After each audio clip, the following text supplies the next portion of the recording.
The first time I saw one of these things, it was my mama that showed it to me. My mama was a school teacher, but she was a computer machine. I think that's where I get my stuff from. I realized where I got it from. I got it from my mother. My mother was a genius. She was a computer machine. You ask her anything. My mother was so bad, you can go up and ask my mama anything, and she would tell us. You see, that's how bad she was. And I'm going to tell you, if you got a superior mama, you can't lose.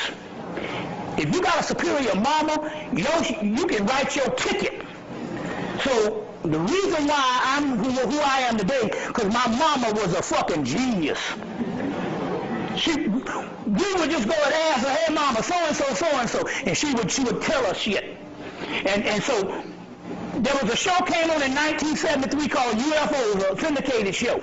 And she said, yeah, UFOs. And she took us out in the backyard and said, they're going to run right there. And they're going to run right there. And so when I started talking about this stuff years later, and I was doing my lectures, and I came home, my mom like, shit, nigga, I'm the first one that showed you one of them. Back at night, I said, oh, you sure right. So she said, we could pull up beside the house, in the field beside the house. I'm like, oh, you right. Okay, now, what had happened in about a couple of months after I started lecturing, this ball of light would follow me all around. So I got to be used to this particular ship. Now, the mystery here is, now I'm going to get ready to break another mystery to you in a few minutes. And it took me up until January to finally figure this thing out, or either the end of last year. But I'm going to break this to you. The mystery here is how I was able to produce the ship over the slave theater. Well, first of all, me and Clemson Brown had gone out to a sister named Shakura House that lived in Coney Island. And she was a psychic. So she was asking her a question. So I told her, I was asking her a question. So I asked her, I say, can you tell the ship to show up tonight over the slave theater, yes or no? And she said, they said, we'll be there. Now, I wasn't stupid. I wasn't going to go and say in the slave theater and chance the shit and E.T. don't show. She said, they say, we'll be there. So that's when I got on the thing, said, there's going to be one, pull it up. Now, this is the great mystery. This is the great mystery. Now, this is some sublime stuff. This is when you break mysteries. Now, y'all listen to this. Because it took me years to figure this out. Because I've been noticing this particular ship since 1992, a little bit right after I started lecturing, and it has followed me all over ever since, until one night I was at the bus stop. This when we didn't have no car. And I was at the bus stop, and the ship was hovering over the shit, and I was like, well, hell, you ain't got to take me to Sirius, but you at least can take my ass to Cascade Road where I live. You know. And then it disappeared for about 2-3 years. I never saw it no more until 2000. And I said, damn, was y'all mad at me when I said to you or something like that? They was like, no, we just cloaked ourselves. We was always there. We just cloaked ourselves. But I got mad and said, fuck it, you can take me home. Now I'm going to show the science on this thing, because and the shit act like it got an attitude and disappeared for about 3-4 years. Now watch the science on this. Because I finally figured this science out here about the end of last year. It took me all these years, almost 16, 17 years to figure this out. Now check this out. I'm looking at this thing, and I figured it out. That what I've been seeing all those years is actually me. And I am a projection of it. When C.C. Manero died, the first time he came back, he said, we are not local. We are someplace else. Now you hear what I'm just saying? That on what I was actually seeing at that object, that was me. I'm a projection of it. So guess what? Every last person in here got a little ball of light out there that is you. And you are a projection of it. So So if you understand that you're out there and you're not here, you shouldn't have no problem controlling your life down here now, because you got the power, because you understand this is only a projection. Right. If I control the projection, I can control my life down here. Right. You get where I'm coming from? Everybody in here gotta just find out what it is. They say you will not look up at the skies. It's prophesied in the Hermetic text that we will not divine the skies as the ancients did. And you can't do it no way with all this damn pollution in this high-ass buildings up here. You take your ass out to Long Island some damn well. You see, y'all probably ain't never seen no skies. If I'm in Atlanta and I can see skies, but when I go to South Carolina in Mullins, it's almost like going to a planetarium. So you need to ride out somewhere where it's dark. You see what I'm saying? And see what's out there. Now, so the point I'm trying to make here is this.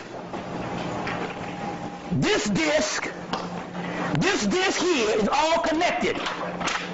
It's all connected. But you are not actually here. The Kabbalah calls it 10 luminous emanations. An emanation means you're emanating from someplace else. You see, this is freedom. This is freedom.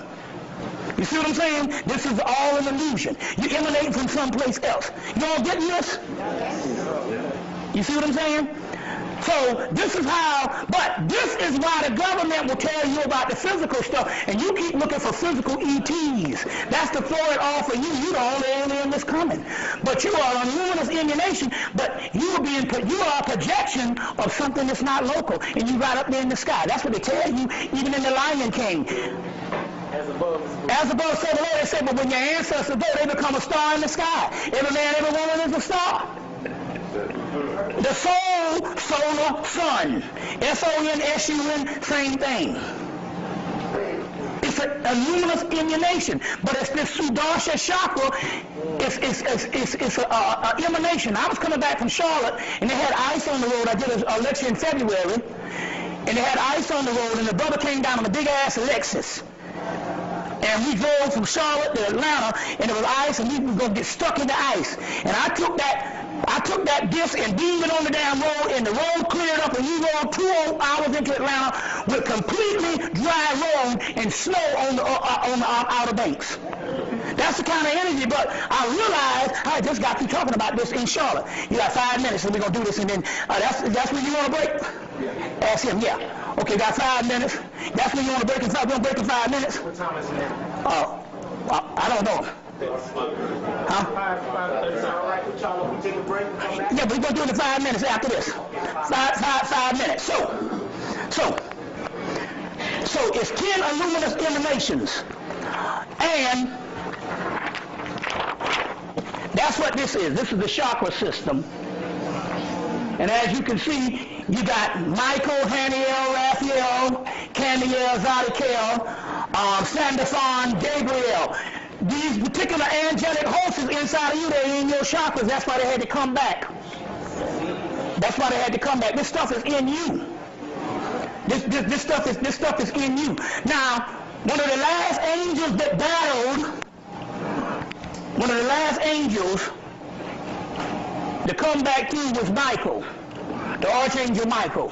So in order for the Archangel Michael to come back through to this earth sphere, Michael Jackson had to leave because he was holding a great part of the Archangel Michael's energy was inside of him. We're going to go back into this when we come. So Michael Jackson had to leave in order for Archangel Michael to return to this particular earth sphere to be encoded in your chakra system, which is your solar plane. This is interesting here because this is where a lot of people were feeling pain when Michael died.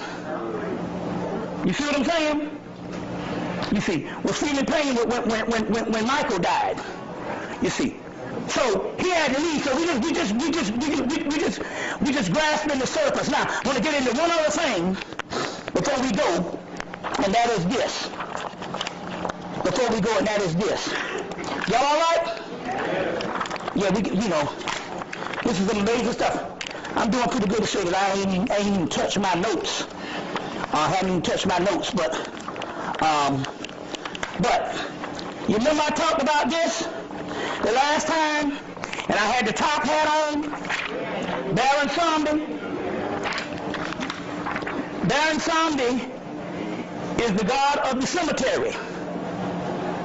It's not by mistake that Michael, his last interview for Ebony, he wears the top hat, and I was talking about the top hat. You see what I'm saying? Talking about the top hat. So we're going to go into these particular mysteries.